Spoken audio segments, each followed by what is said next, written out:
Hello students. Plus വണ്ണിന്റെ ഏറ്റവും important chapter ആണ് പ്ലസ് വൺ അക്കൗണ്ടൻസിലെ ഏറ്റവും ഇമ്പോർട്ടന്റ് ചാപ്റ്റർ ആണ് നമുക്ക് റെക്കോർഡിംഗ് ഓഫ് ട്രാൻസാക്ഷൻ 2.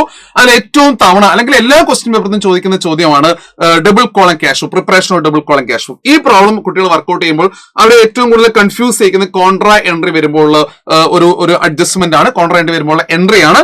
അപ്പൊ ഇവിടെ നമുക്ക് കോൺട്രാ എൻട്രി എങ്ങനെയാണ് നമുക്ക് നീറ്റായിട്ട് പഠിക്കാൻ പറ്റില്ല, അടിപൊളി ഒരു തെറ്റും വരാത്ത രീതിയിൽ കോൺട്രാ എൻട്രി നമുക്ക് എങ്ങനെ പഠിക്കാൻ പറ്റും എന്ന് നോക്കാം.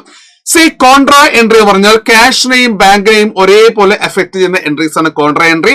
ക്യാഷിന്റെയും ബാങ്കിന്റെയും റെസിപ്റ്റോ പേയ്മെന്റോ രണ്ട് സ്ഥലത്തും എഫക്ട് ചെയ്യുകയാണെങ്കിൽ അതാണ് കോൺട്രാ എൻട്രി. നമുക്കൊരു എക്സാമ്പിളിലൂടെയാണ് കോൺട്രാ എൻട്രി പഠിക്കേണ്ടത്. സാർ ഒരു എക്സാമ്പിൾ കൊടുക്കാൻ പോവുകയാണ്. Deposit cash into bank എന്നാണ് ഒരു കോൺട്രാ എൻട്രിയുടെ ട്രാൻസാക്ഷൻ.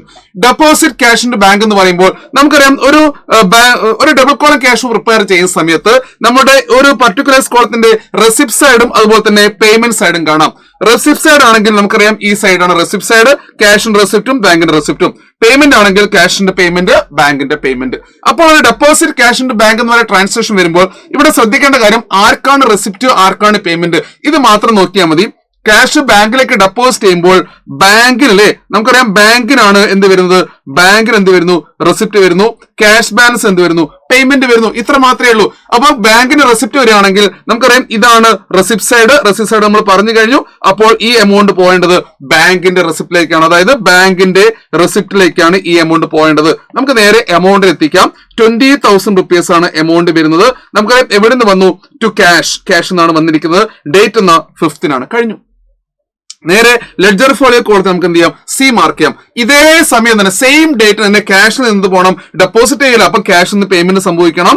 ക്യാഷിൽ നിന്ന് പേയ്മെന്റ് സംഭവിക്കുകയാണെങ്കിൽ ഇതാണ് ആ കോളം, പേയ്മെന്റ് കോളം.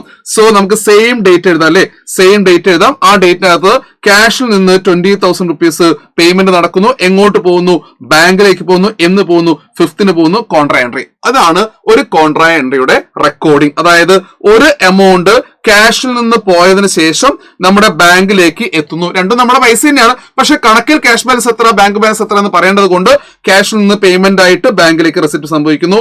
അപ്പം ബാങ്കിലേക്ക് പൈസ എവിടുന്ന് വന്നു എന്ന് ചോദിച്ചു കഴിഞ്ഞാൽ ക്യാഷിൽ നിന്നാണ് വന്നതെന്ന് മെൻഷൻ ആവണം.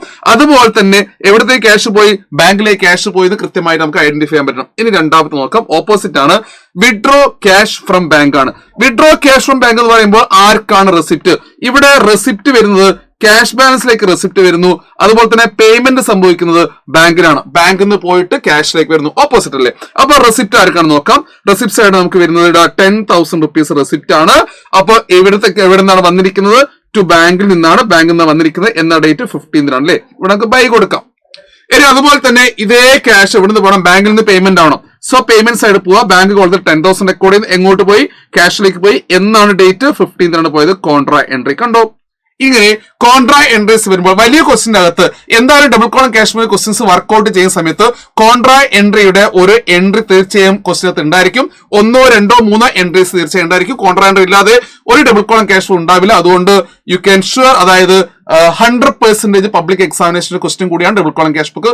കോൺട്രാ എൻട്രി തെറ്റിക്കാതെ അടിപൊളിയായിട്ട് ഡബിൾ കോളം ക്യാഷ് ബുക്ക് ചെയ്ത് പഠിക്കാം.